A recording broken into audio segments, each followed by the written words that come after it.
እኔ እኮ የዚህ ቤተሰብ ነገር ያልገባኝ ነገር አንድ አለ። እኔ እራሳቸው እንደ ቄሉማ ተደብቆ ነበሩ። አያችሁ፣ ተደብቆ ነበሩ። ምን ይሁን? እኔ ምርጫ እንፈልጋለሁ። እኔ ብስኩትና ቁርስሩስ የሆነችው ልጅ አግኝቻለሁ የሚለው ሰዓት ወንድሟን ያላወራችው ይቺ ደግሞ ቡዜ ሄርሜላ ተነከችና ማታች። ሄርሜላ እኮ እርጉዝ በሆነችው ልጅ ላይ ይህን ፎን ስትጫወት ለምንድን ነው ይህን የምታረጊ ብለሽ አባረሽ ታውቂያለሽ እንዴ?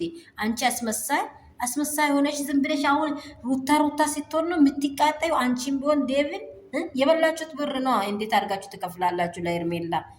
በየአቅጣጫ የሚሰጡ በጎች አሉ። ለእነርሱ ስለምትከፍሉ በቃ እሷ እናንተ ጋር ጉርሻ ትሰጣለች። ከዛ በኋላ ይሰምጣመሞች እንዴ! ምንድን ነው እየተደረገ ያለው? ትላንትና እንደዚህ ያደረግኩት ሩታ ለምንድን ነው እኔን ይቅርታ የጠየቀችው ብላ ታውቃለች? ተጉትታ አይደል? ለምንድን ነው የጠየቀችው? አንድ ሰው እኮ ስወድህም ለምንድን ነው ይሄ ደግሞ ስጠላይም ለምንድን ነው ብላይ አስተውል ብዬ ሰርቼ ነበር።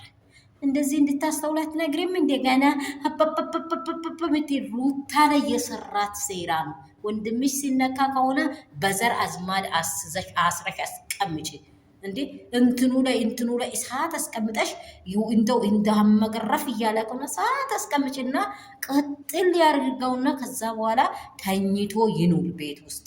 ያችንም እየለከፋ የሚኖረውን ወንድምሽም ማለት ነው። ሴት ልጅን ብልግና፣ ዝሙት። አንቺ እኮ ቤተክርስቲያን ትሄጂ፣ አንቺ ፕሮቴስታንት ሃይማኖት ተከታይ ነሽ አይደለም?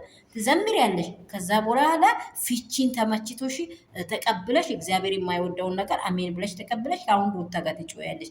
ሰላም ቤተሰብ እንደምን አላችሁ? ሁሉ ሰላም፣ ሁሉ መልካም ነው። እቺን የቡዜን ነገር ሰምቼ ነው በጣም ውስጤ እየተቃጠለ ያለው። የምር ምን አይነት ሰዎች እንደሆኑ እኔ እንጃ፣ ምን አይነት ቤተሰብ እንደሆነ ሩታ ያሳለፈችው መከራውን ሩታ እንዴት እንደተቃጠለችው እንዴት ነው ነገር የሚያቃጥለው የሁሉም ማለት ነው። ትዳር ማለት እኮ ፍቅር። ትላንትና ህፃን ልጅ የምታወራውን ነገር ሰማሽው አይደለም? ህፃን ልጅ ናት እንግዲህ፣ በአንቺ እኩያ አይደለችም። አብርሃም ራስህን ሁን፣ ልጅህን አሳድግ። ትዳር ሩታና ሩታ ብቻ ነው ያንተ የትዳር ባለቤት ነው ብላ ስታወራ እያንዳንዱ ቦታ ስለዘለለ እኮ ግርማ አያመጣም። ዘርሽን ያሳድባል፣ ቤተሰብሽን ያሳድባል።